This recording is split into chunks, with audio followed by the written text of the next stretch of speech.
So, so who has questions? I mean, so we've got people that are in dental school. We've got people that are freshmen.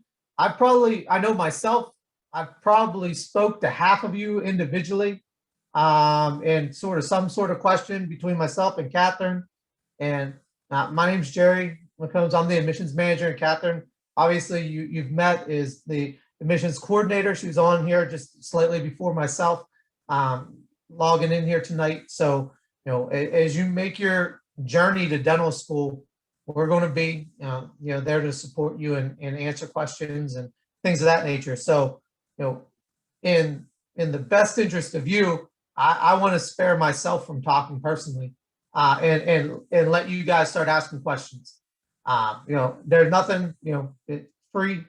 Open up, ask questions, application process, anything you want, and we're here to answer them here for you. So I don't want to just get into a presentation mode where you're just listening, especially at this time. Someone may fall asleep. Right, so, take that off for while you got it. Yeah, I mean, go for it. I can go all day. I could go until morning. So please, someone ask a question. So we actually collected a list of questions from like our members, but we want you guys to ask them first. So if you like submitted questions or you just thought of some right now, like go ahead and you have like the raise hand button, or you can just like jump in.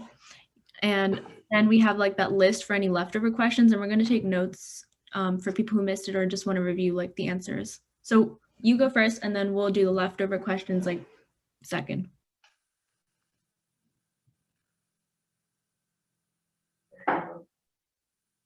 Anything is fair game. So. Yeah, I mean, really nothing off limits here. We have nothing to hide. I just have a quick question. This is back in like 2018 when I was looking at the website. I know there was an opportunity for, it was like the top 10% of the, I guess, freshman class at the dental school. They would get scholarships. I was looking at the website recently and I didn't see that anymore. Is that still a thing? I don't know if you guys know anything about that, but. Jerry, I'll let you handle the scholarship. Yeah, so scholarships, there are a number of different ways you can get scholarships. We have need-based scholarships. We have scholarships for, a number of different things. I can tell you that we would defer any scholarship questions. We actually don't discuss scholarships at all until after offer of admission.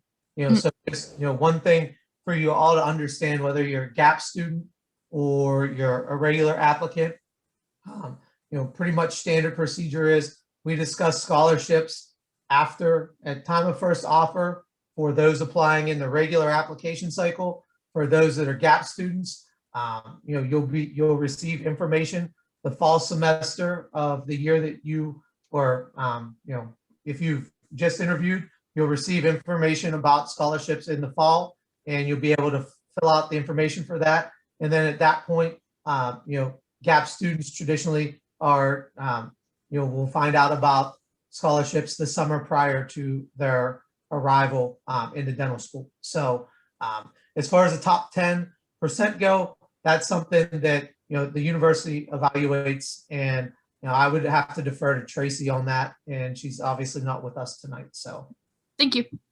I will add to that. I know, money is obviously an important topic, and we do two things. First, I'll say that Tracy, Miss Tracy Wassel, our financial administrator, is excellent at her job. She's been doing it for a very long time. And if there's anything that comes across her desk, she quickly turns it around, sends it out in a concise email with what you've got to do to apply or be qualified to, submit for any type of scholarship. And those funds add up. And again, she sends out anything that comes across her desk.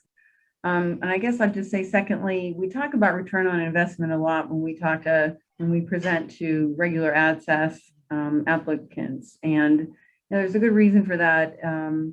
Pitt's one of the lesser expensive dental schools, and there's just a lot of opportunity to do a lot of things all with one cost. Like there's multiple degrees. You can really delve into a lot of different specialties, and none of it is extra. So there are a lot of benefits and a lot of return on investment as far as kind kind of living like a student while you're a student, and like Tracy always says, and then when you're a doctor, you live like a doctor, but just to kind of say, yes, it is going to be expensive no matter where you go, but I think you'll get, well, we know you'll get a big bang for the money that you spend, and then become a Pitt Dental dentist alumni, because our students, even now, we're getting ready for graduation. Jerry and I also work on graduation with the students, and everybody's already employed or they're matched for residency. Like nobody is floundering, like, where am I going to go? I didn't get what I wanted. That just doesn't, I can't really remember that happening in all the years I've been here. It hasn't happened since I'm here. So to sort of build upon that a little bit, that you all know about Pitt is you all chose Pitt for a reason, and you all have a reason and a why that you chose Pitt. And one of the unique things that you're challenged with now is you don't have to be sold on staying in Pittsburgh. You understand it, and it's going to be an environment that's comfortable for you. What you have to figure out for yourselves is what value means to you. To build off, and Catherine, thank you for saying that, because that's something that we talk about all the time, is what value means to you. Unless you're getting a full scholarship somewhere, we're going to be competitive across the board.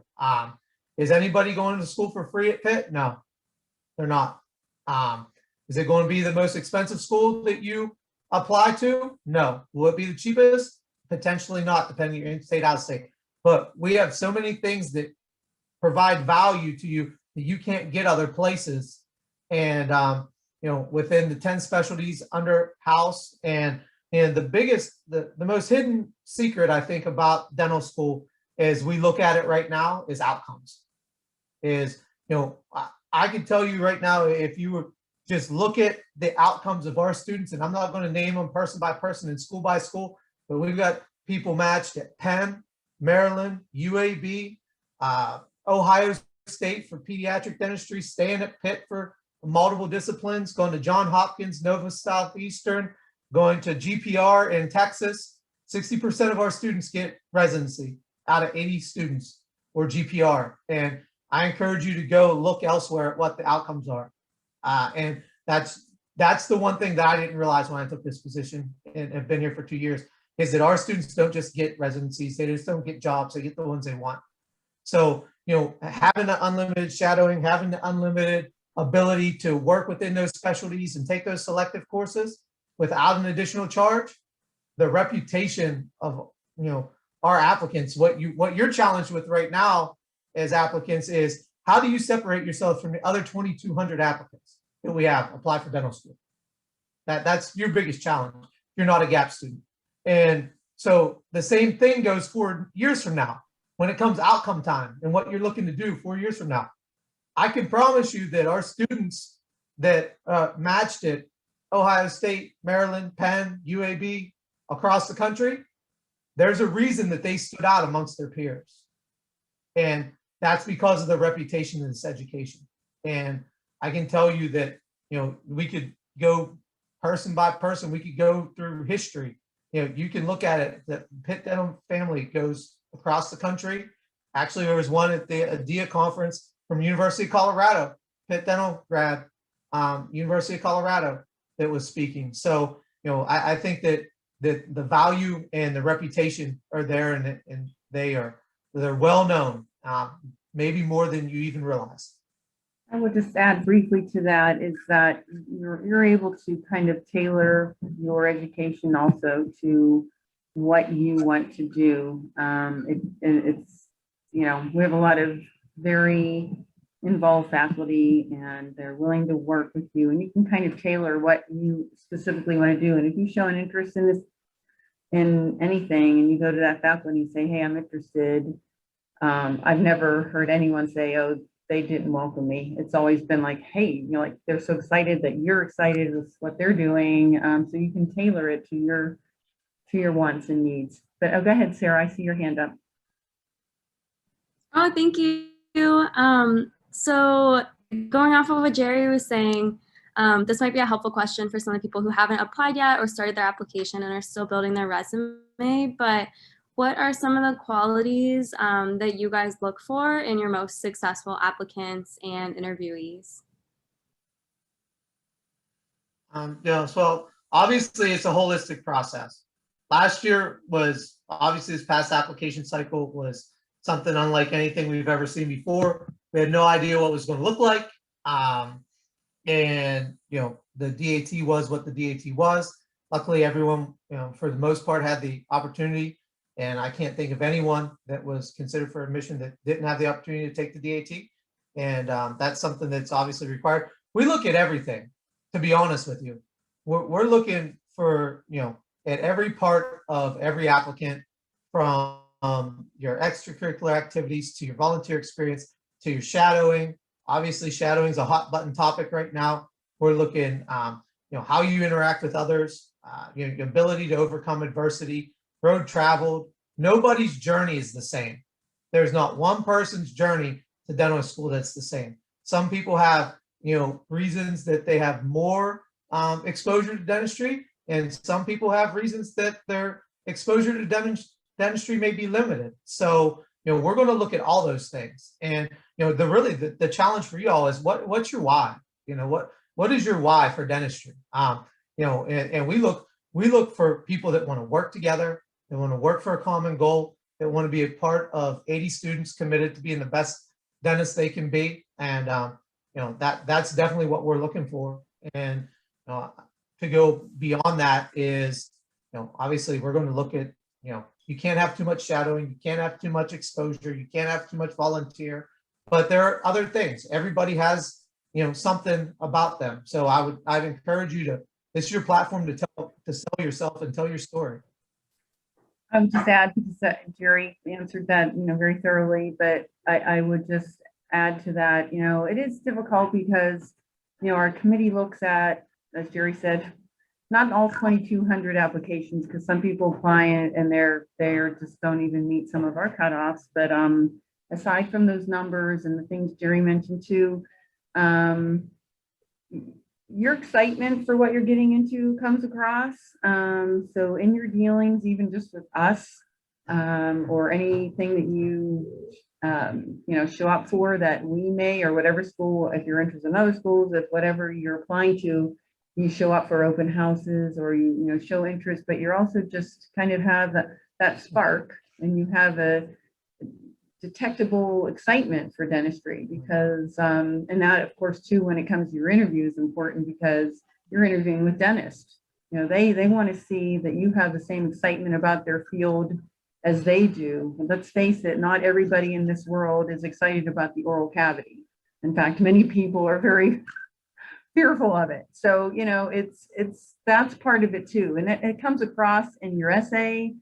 After reading so many applications, that little bit of extra excitement, passion that's shown in the choices you've made and choosing the activities you participated in, or the leadership things that you've come to be a part of or a leader in, it all comes across, and it becomes something that stands out.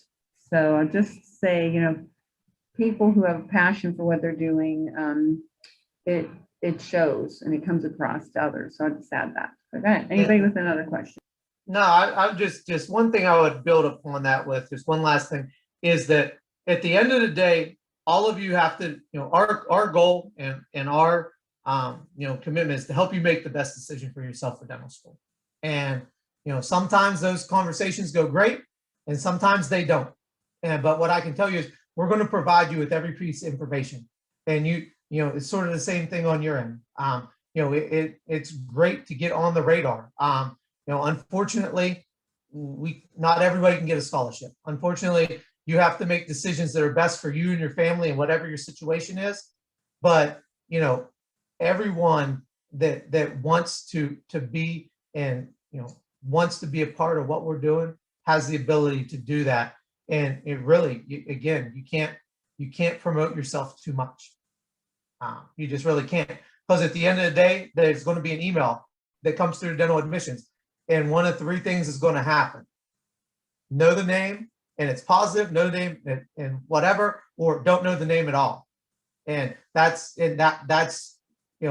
that'll give you a little bit of an idea of where you're at. So you want to stay on that radar, and there's something to be said for persistence, and there's something to be said for initiative. So that, I think that those are all things to keep in mind, because this is very competitive.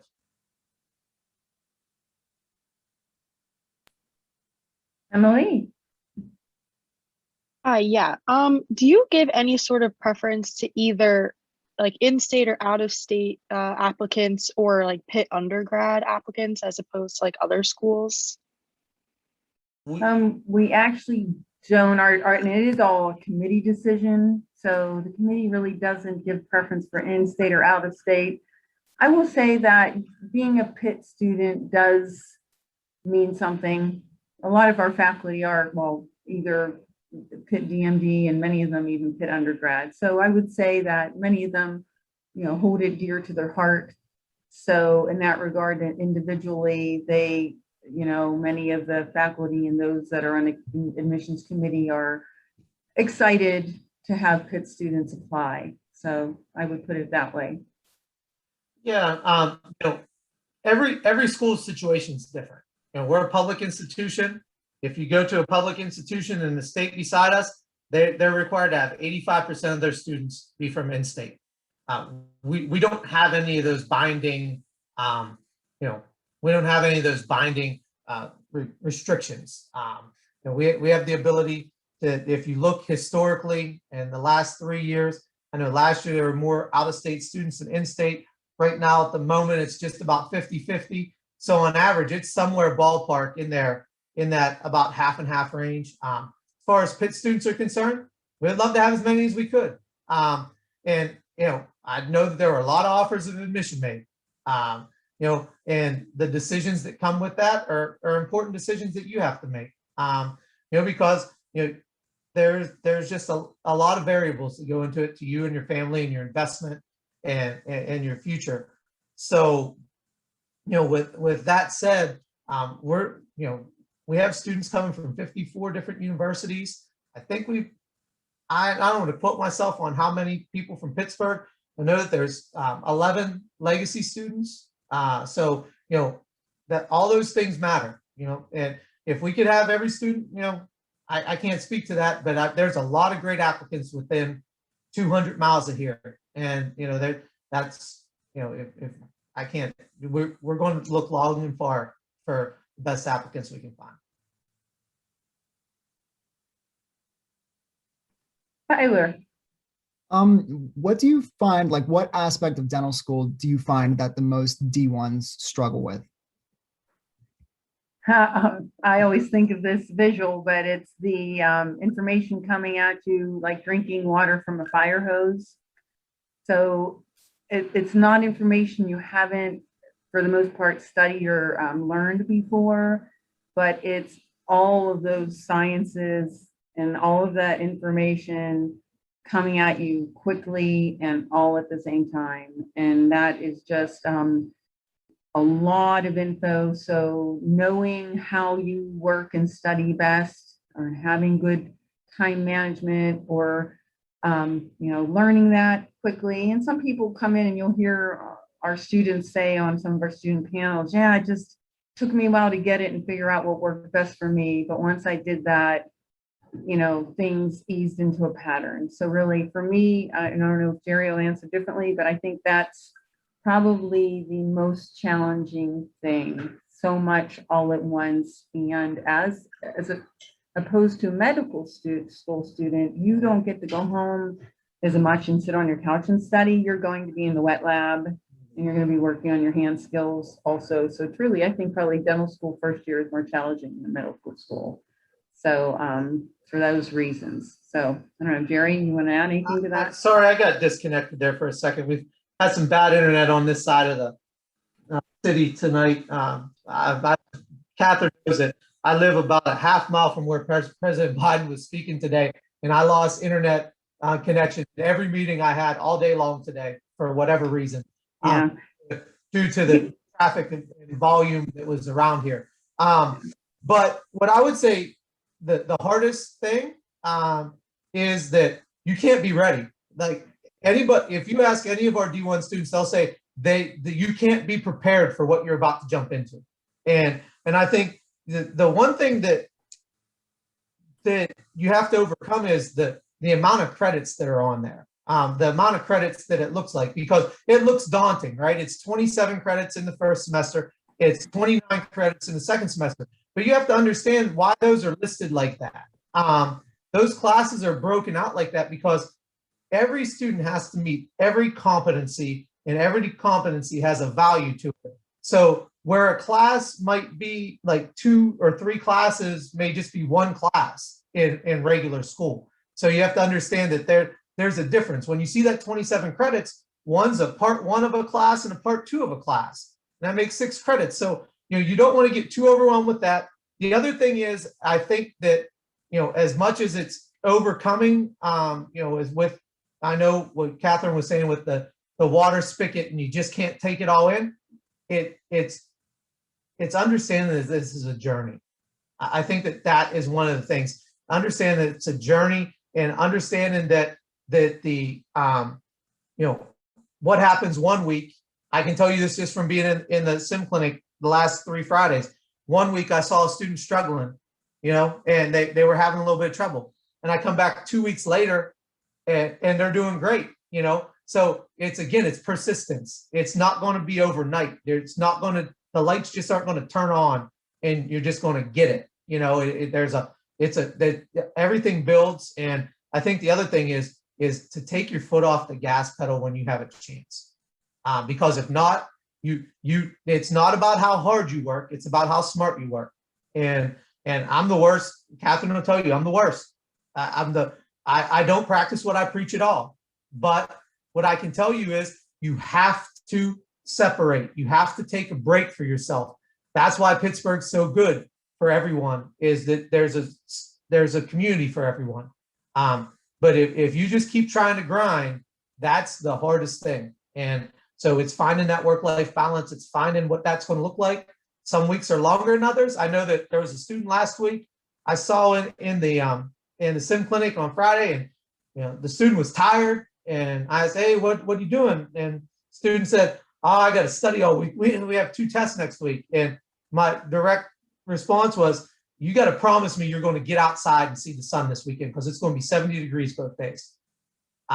Because in the mindset, it was already trained that you just got to keep grinding. And sometimes that's not best. And I think that learning that, and that's something that you pick up as you go through.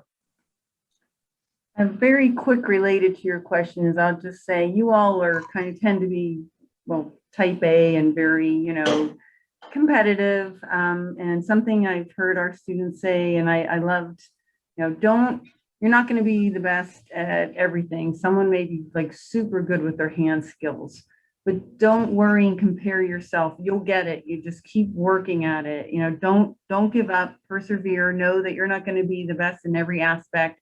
The 80 students we bring in are all, like you all, very accomplished, smart people. So, you just know you're not going to be the best in everything. Accept that, try your hardest. If there's an area that you're struggling in, just keep working at it.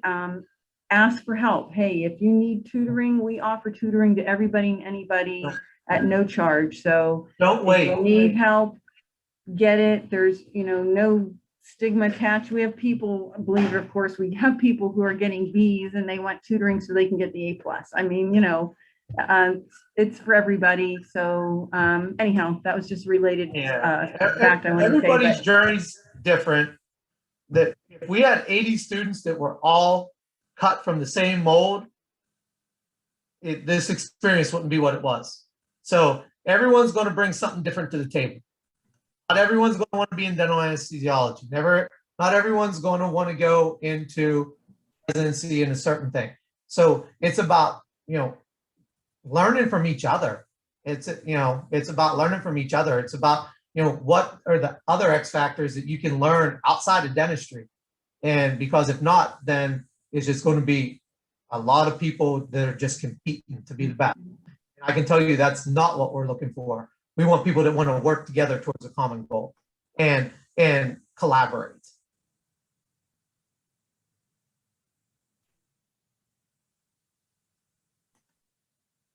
all great questions. Go ahead. Mhm. No question is a bad question. So, yeah. Can be anything. Samantha, you have your hand raised. Do you want to go next?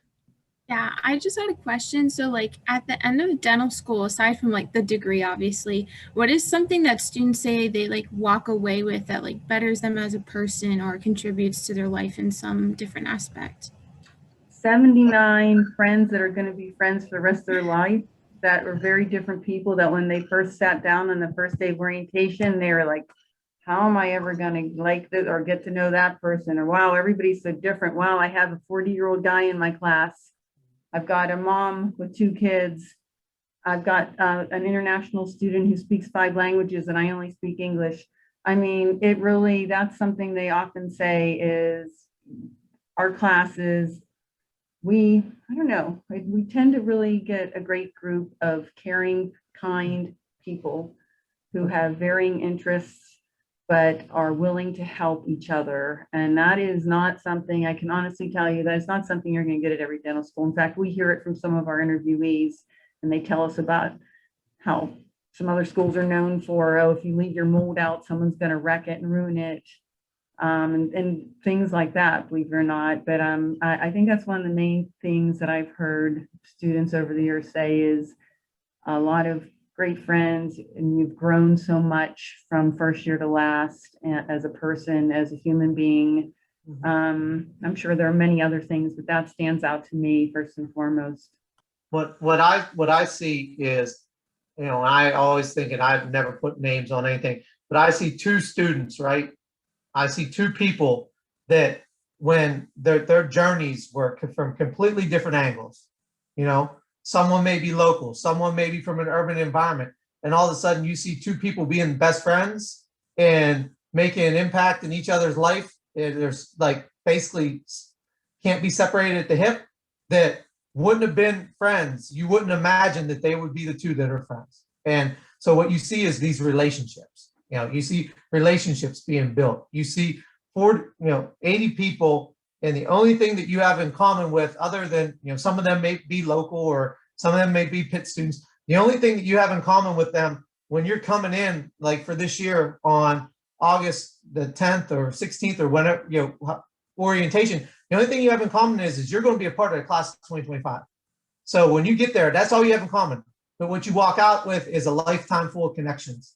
The Pitt Dental Medicine family, you just don't get 80 classmates. You get all the classmates that came before them. You get the impact of the ones that you get to make on after them. So, you know, I think that what you get is that, and you find out, I think what you find out at the end is that what we're talking about as far as outcomes, you don't realize it until you go through the process. You know, when you're getting pulled off of match, when you get paired before they even come out with pairings for residencies and stuff. I just think that the experience in itself and the people really make the place. Alexis? This is kind of aligning with the idea of relationships, but how would you describe the relationship between students and faculty at Pitt Dental? We'll try to be succinct in our answers because we've got 15 minutes left. Yeah. But I'd say great. And as much as close as you want to have that relationship be, most, and I'd say 99, if not all percent of the faculty are willing. So, you know, we have faculty that are very willing to get to know you. Most of them, if you want it to be that way, will know your name when they see you in the hallway. Especially if you express interest in what they're doing, their specialty. Most of them will take you under their wing, invite you to spend time, shadow. So very good. It's a very nice, warm atmosphere. Jerry? Yeah, they call it the Pitt Dental Medicine family for a reason. You know, that part of it was evident from my first day being in the building, is that, you know, there's collaboration, there's respect. You can make as much of that relationship or as little as you want of it. And so it's really up to you. No one's going to get turned away from, you know, specialties. No one's going to get turned away from, you know, the ability to get exposure. You see faculty, you know, meeting with students are going to make you a priority. I think that experience is going to be as good as you want it to be. and it's how much you want to interact. Some people want to be really interactive and others don't. And so I think it's really, you can make of it what you want.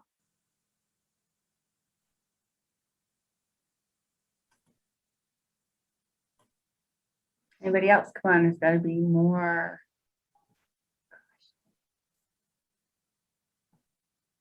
We're experiencing work in our building, improvements.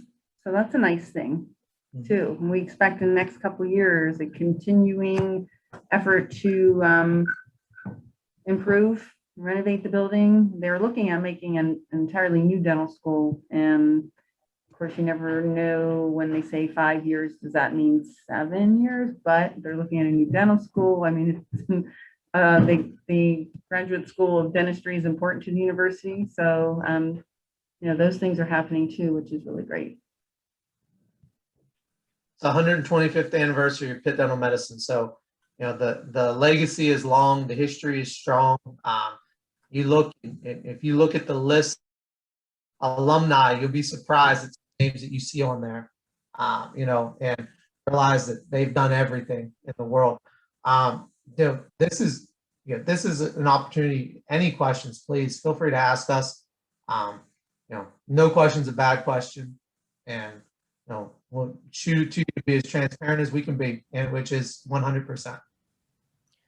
So we have some questions that were submitted. There's actually a lot left. So if you guys want to do like rapid fire or something, Kelsey's taking notes. So I'm just going to ask the questions. But the first one is, how do we log shadowing hours?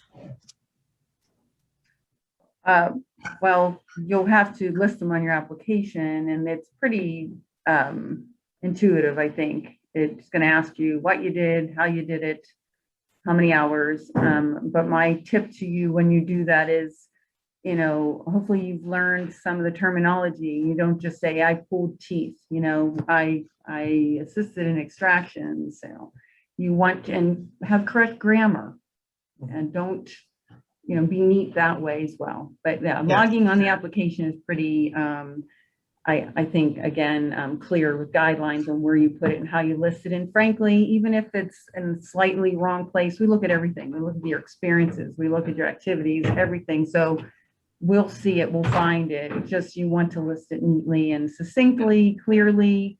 And again, hopefully using terminology that shows that you actually did really learn something from it. Yeah. The only other thing I add to that is that you want to put all your experiences with each, like if you did multiple shadowings at one practice, put those all together. And again, you want to be able to speak to those things. The last thing you want to do is get caught up in a conversation and not be able to speak to a shadowing experience. The other thing is that there's going to be dental experience, shadowing experience, and virtual shadowing. So, you know, if you've done some virtual shadowing, schools are going to accept it. You can't have too much exposure to dentistry, but I will tell you that if you do virtual shadowing, you're going to need to be able to supply who the shadowing was with, where you can find it virtually, and that's again something you're really going to have to be able to speak to, because you know, with a lot of conversation about that amongst different dental schools, they're going to really want to know what that was if you did it virtually. So.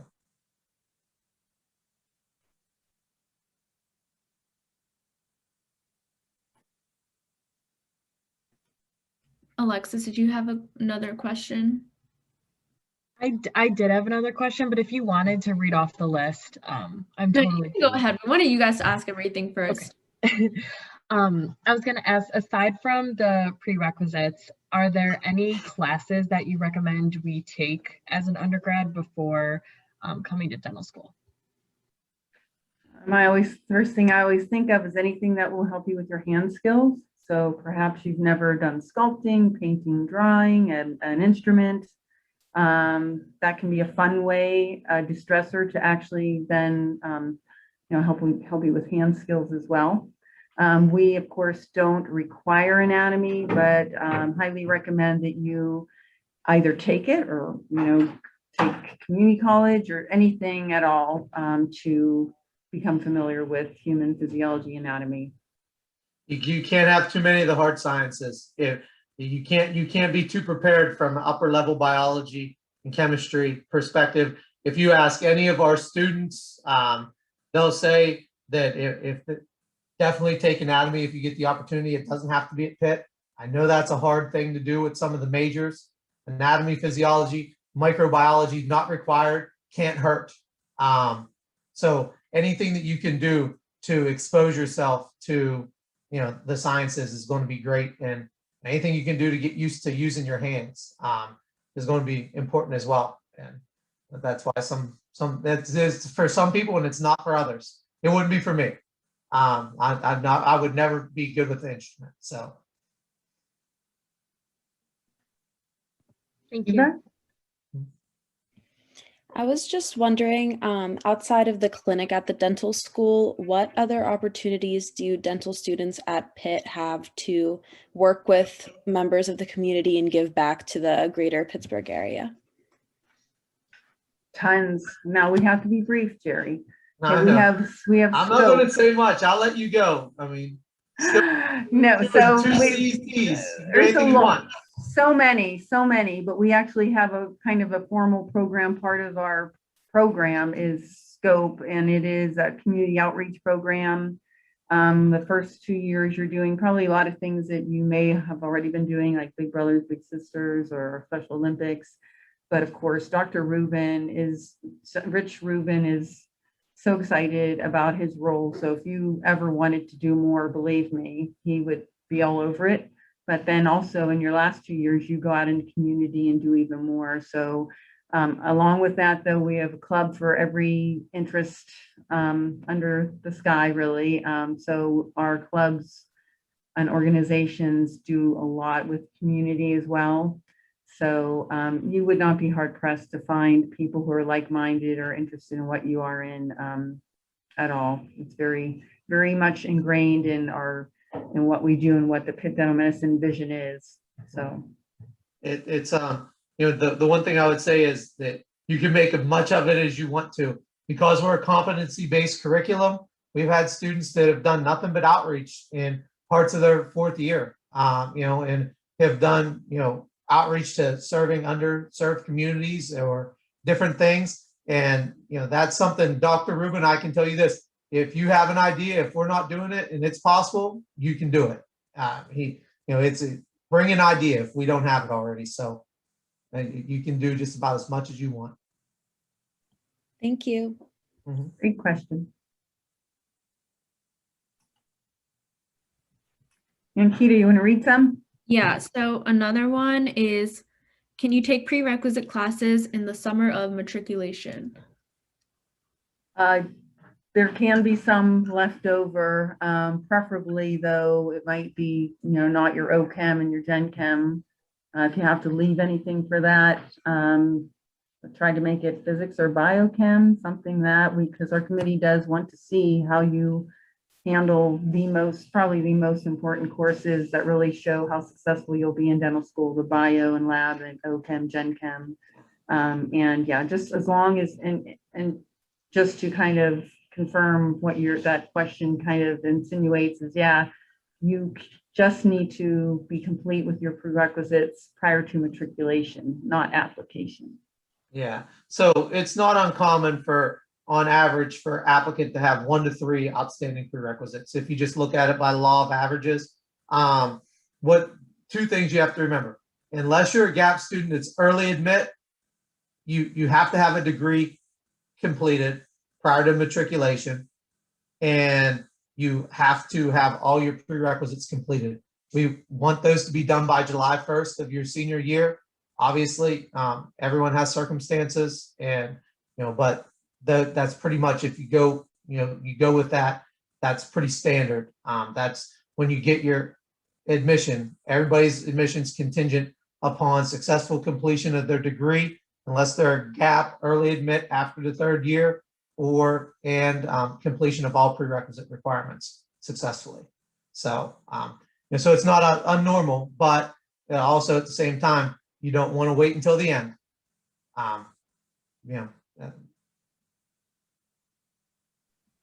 On another note, what kind of volunteering do dental schools look for, and does it need to be both dental related and unrelated? I keep going first, Jerry, but I mean, you're fine to. I mean, okay, this is my, it's my I'd be 2 happy cents to on answer, it. but I keep throwing. Go ahead. I'm gonna give I'm you 30 I'm gonna, seconds. here You it got is. 30 seconds. Go. Okay, you can't have too much, community service. Some people have the exposure, which allows them to volunteer in dentistry, and some people don't. What I can tell you is make sure it's consistent and make sure you show consistency and commitment with it. And you can't have too much. Agreed. And I would just say, if you're able to hold a leadership position in any of those volunteer leadership, and anything you do is also seen as an additional level of experience. And on a similar note, what are some things you've seen in past applications that stand out?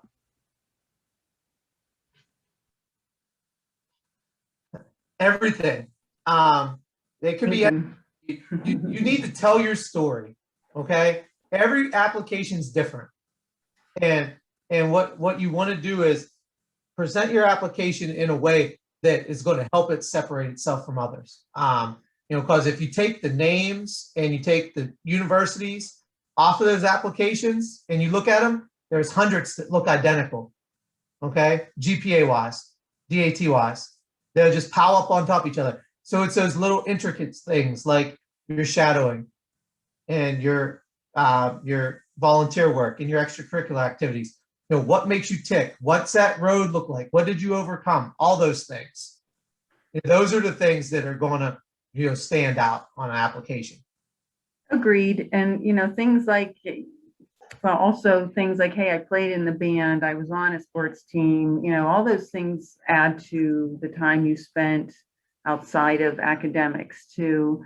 So yeah, just quickly adding to Jerry's is that a lot of what separates you are your outside interests and your hobbies and how you spend your time outside of academics, and your family, where you came from, the languages you speak, anything about you that isn't the hard numbers, because like we said, there are going to be a lot of you who are going to have those GPAs and those DATs, but all that other stuff, that and how you write that essay, spend time on your essay, have someone who loves you and or other people that you respect and admire to take a look at your story. Try to write that essay soon enough so that you can tweak it and have it stand out. I mean, obviously you want it to be factual and honest, but you can make it an interesting look into the life of Kelsey and to the life of Carmen, that stuff. That's exactly right. And I got my little stir here from Starbucks. Sorry. But what I'll tell you is that you got one thing, right? If I look at a box, and I know I've said this to someone in here at least once, and what's your story? When I look at your application, what do I remember? Because I can tell you that our 80 students that come in, I could probably tell you the one thing about, there's something that we remember about each one. So, when you tell that story, what do we remember? When that email comes through, what are we thinking? What's the committee have? So you really, don't 13 dentist braces, that's not the story. That's not the personal statement. The personal statement's your why and your how and your road. And so I encourage you to make it, the one, and I'll stop. The one that stands out is, and this was 2 years ago, if the journey to dental school is a straight line, my road looks like a bowl of spaghetti. Boy, did I want to read that one, because it had me sitting on, I needed to know why, so don't just look at it as a chance to just, descriptive writing. Next question. Creative. So it's 10 o'clock. So next question. If you don't do research, will it affect your application? No. Say short answer, no. We don't expect everybody to love that. Everybody grows different. Everyone's background's different. Go ahead. Next one. Do you take anything specific into account for non-science majors? No. Just do well in your science courses. There's no requirements for a major other than meeting the prerequisite requirements. Everybody's journey is different. Non-traditional, traditional, majors in Spanish, everything is equally valued. And then what are the typical science GPA cutoffs? Or I guess average or like? We prefer prerequisite in science GPA of 3.2 or higher. Again, that's preferred. The one thing you have to understand about the grade calculation system with the D and with ADSAS is it takes all repeats into consideration. So if you take multiple classes, it's going to average the lower and the higher the two grades in. I would encourage you to do the best you can. And but that's just on average what we prefer. I think that's it. The last one is, does it look strange if students do research in a field unrelated to your major or dentistry? No, not at all. In fact, our Dean Summer Research Program that we typically have in the summer anybody who's interested can apply. Most people get accepted if they match to some mentor, but anyhow, I digress. But you can do even educational research. I mean, we have some people who come in doing humanities and educational research. So no, not at all. You can't do too much, your exposure to anything, you can't do too much. So I tell you to soak it in. It's like a sponge. Get as much as you can out of it. All great questions, you guys. Yes. And you're still mostly awake, I think. So let me go to the other page. Yeah, you're still awake. Okay. Great questions, but it is 10:03. I know Jerry and I are both happy to talk with you and answer questions. We will have some open house events. Mm-hmm. So if you feel like, hey, I really would want to hear from some of the student panel students, I have questions for them. We usually have 3 to 6 current students on those open house events. So if that's something you'd be interested in, our next one's coming up April 7th, noon to 1, but we are trying to mix in some later hour ones as well. But if that interests you, shoot us an email and just An email will get you all the- as a group say who all wants to do this and send us one group email. That works even better. Yeah. But, so that might be just another way of getting information from someone who's actually living it. But it does seem like you all have been in touch with some of our current students already, which is great. That's obviously they're living it. So, all right. Well, this has been fun. It's nice to see all of you and smiling. That's good. Stay well in all aspects, mind, body, and spirit. And be healthy, and have a good end of the semester. You got about a month. Yeah. So have a good end of the semester. And however we can help you, please let us know. And it's great to see those of you I know already, and nice to see some new faces. Yes. Take care, and we'll be in touch. Have a good evening. Thank Good you night. so much. You're welcome. Thank you, guys. Thank Welcome. you. Good night. Welcome.